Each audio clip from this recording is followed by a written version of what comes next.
Here we have something that probably shouldn't have survived this long and wasn't made to survive this long, but here we have it. This is an other ranks jacket for the 5th Irish Lancers.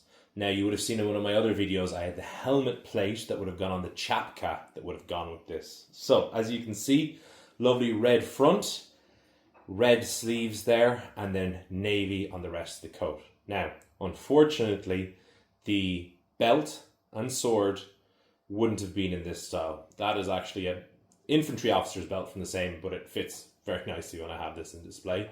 But it should have had a brown cross belt, or sorry, a black cross belt, and then had a waist belt as well. The sword is actually correct, but it is in the scabbarded configuration for being on the front of the saddle.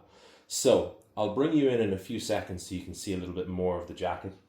But as you can see, this is from 1905, just after the Boer War, for parade and for parade use and then for other duties.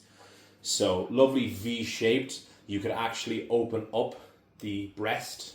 That's how the jacket stays open. Now, the mannequin it's on is a little bit too big, so that is why I have it pinned at the moment. Just need to get myself a proper mannequin for it, but it works on this. Lovely epaulets there of gold, and this one here, I'll bring you in close in a second. Though mothridden, this jacket is in remarkable condition for being over 110 years old. So as you can see here, that is a good conduct chevron. I'll bring you in closer to that. There's no marks of any other rank that were on this sleeve, so I'm assuming this is a jacket for a private. But yeah, an amazing bit of kit, has stood the test of time. As you can see here, buttons, some of the buttons have been replaced, but maintaining some of its original 5th Lancers buttons. So I'll bring you in a bit closer, you can see a little bit more. So just as we come in here a little bit closer, as you can see these buttons, see they have the lovely harp in there, much like the harp that was on the headband, with the little shamrocks. So 5th Royal Lancers. And as we head down here, you can see how dirty it is. Unfortunately, I don't want to do too much work on it. Lovely striking red.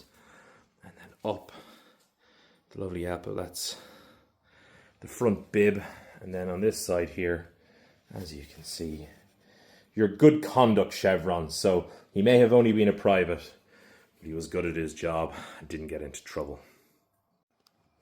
Now you've seen some of the finer bits of the jacket. It is amazing that something like this made of cloth has stood the test of time. It may be moth-eaten, but still I've seen worse examples from newer times. This is, again, 110 years old. The red is still striking. You know, it's all there. Need to get a proper belt for it. Cross belt would have gone like this, and then at a waist belt. This sword is in the configuration that it would have been in front of your saddle. So it would have stayed on the left side of your saddle like this to make it easy to draw. This is the 1885 pattern, or 1882. I'll need to go in more detail into a sword like this, but this was your cavalry sword all the way from Omdurman all the way through to the 1912 pattern, or 1908 pattern, 1912 officers. But yes, a jacket like this shouldn't have lasted, and it is amazing that it is a survivor. I got it in an auction in the north. I don't even think they knew what they had, but I spotted it and I said I needed to have one. Yeah, I just think something like this needs to be kept, preserved, and also shown, because outside of museums you don't get to see things like this. So if you're intrigued and want to see more bits of my collection, please remember to like, follow, subscribe. Reposting helps, commenting helps. I want to try and get more of this to everyone. So thank you very much for watching.